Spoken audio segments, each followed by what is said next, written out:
Hello, and welcome back to another episode of Neuqua Connection. I'm your host, Matthew Schorr, and to my left is my guest, the Principal of Neuqua Valley, Dr. McBride. Thank you for joining us today. Hey, thanks for inviting me, Matt. I appreciate it. Of course. So my first question is, you've been doing this for a long time, and we all know you're the principal at Neuqua Valley, but what does an average day look like for the principal?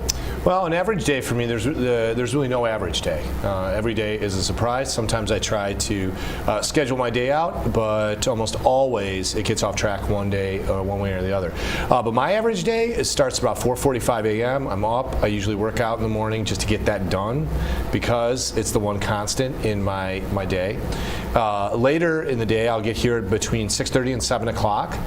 I start out the day at the Burkett Center at the main building with just a walk around every morning if I can between 7 and 7:30 a.m. just seeing what's happening on campus, where students are, generally what the feel of either building is and how the day is about to start. Usually by 7:30 a.m., that's when I begin a variety of different appointments. It could be anything from being in a classroom with teachers, meeting with the department chair, meeting with another administrator, going to a meeting at our district office, working with a parent group, coming to Neuqua Connections and doing an interview. So it really depends on what needs to get done that day. By about 2:30, the regular school day is wrapped up. Usually after school, I might have a committee meeting or some type of meeting with a faculty group, could be our Teachers Association. And then usually between about 3:30 and 5:30, I have kind of a break in my schedule where I can do work like responding to emails, answering phone calls, things like that. Most nights, about 3 nights a week, sometimes 4, I'll have an evening event. For example, tonight, I have 2 athletic senior nights, and then I have a Board of Education meeting at 7 o'clock. And that usually takes me until about 9 o'clock. I'm on my way home, usually home on those kind of nights by about 9:30 p.m. Sounds like a very busy day. It is always a very busy day. So to do this as long as you have, to be an educator and a principal, there have to be certain aspects that you enjoy. So what gets you through your day? What are your favorite parts of being the principal at Neuqua? Well, and let's speak specifically at Neuqua because this is my second time I've been a principal, 14 years being a high school principal. And I think what gets me through the day is I always say that Neuqua Valley is the most optimistic place that I've ever gone to school. Students are optimistic, teachers are optimistic, people want to be at their best, and there's a great deal of energy in the building. And so when you're around energetic people, energetic adults, energetic students, that feeds you, and it also makes you want to serve those people, and you develop a great deal of respect, both for students, for our teachers and our educators, for our parents and the community we serve.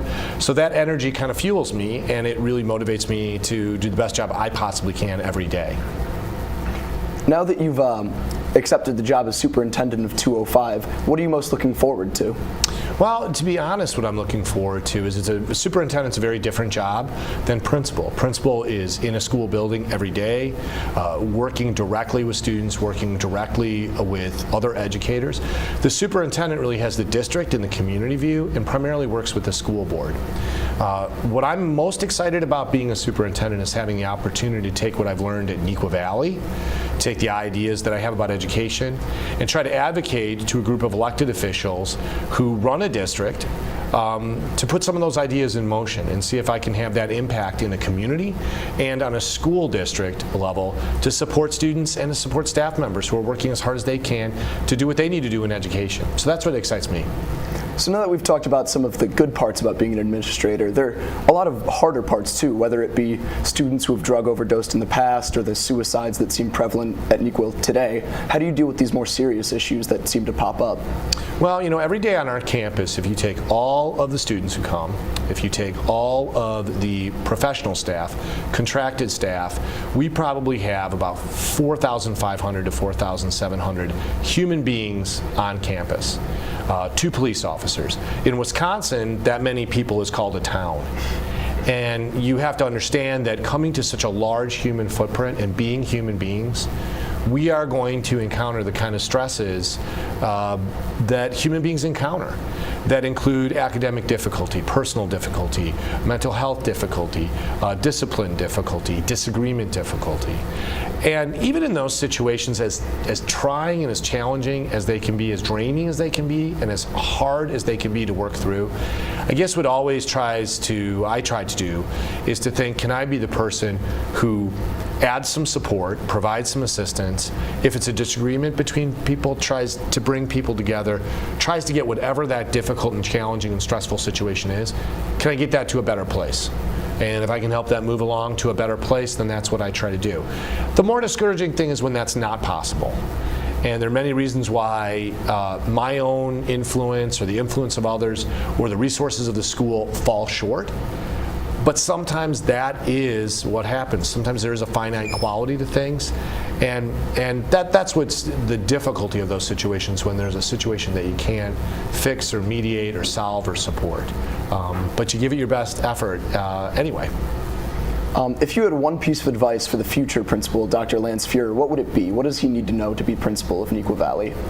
Well, I already think Dr. Fuhrer knows so much about the school, being here when it opened, being an assistant principal here for a very, very long term. The piece of advice I try to give myself, I don't always, I'm never going to say I use this piece of advice as well as I should. It's a cliche. But I think the most important thing you can do is listen more than you speak. And even when I'm not doing a good job at that, in my mind, I'm asking myself, am I speaking more or am I listening more? Because in the principal role, being really the person who is responsible for all the relationships on campus, if you listen deeply to what people are thinking and people are saying, you will have the most accurate vision of what the needs are on campus. And if you overly cloud them with your own thoughts, then you might not be as accurate in your decision making. So I fail in my own advice all the time, but at least it's something that's been a star that I steer by. The second piece of advice I give all principals is never go it alone. Always have a team that you rely on. Reach out to other principals, especially. I have seen principals in our profession who kind of go it on their own, take the whole thing on their shoulders, and that's just, the job is too big. And there's plenty of people who want to support you and give advice and take advantage of those people. You said you often fall short of following your own advice. What do you think it is that makes listening more than talking so hard? That is an outstanding question. I think it's the fact, a couple things. One, people look at the role of principal and expect decisions to be made.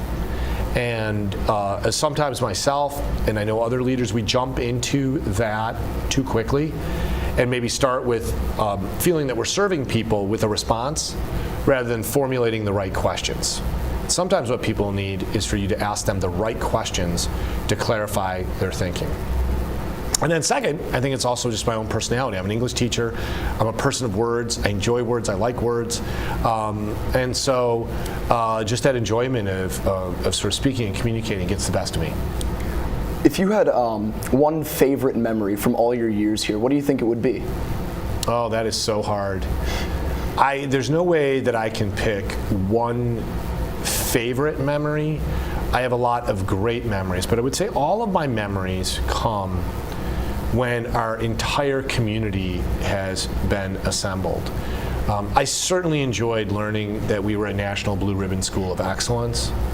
I certainly enjoyed when a number of us a few years ago stood out on the football field, made the NV, and had a photographer in a helicopter take a picture of us.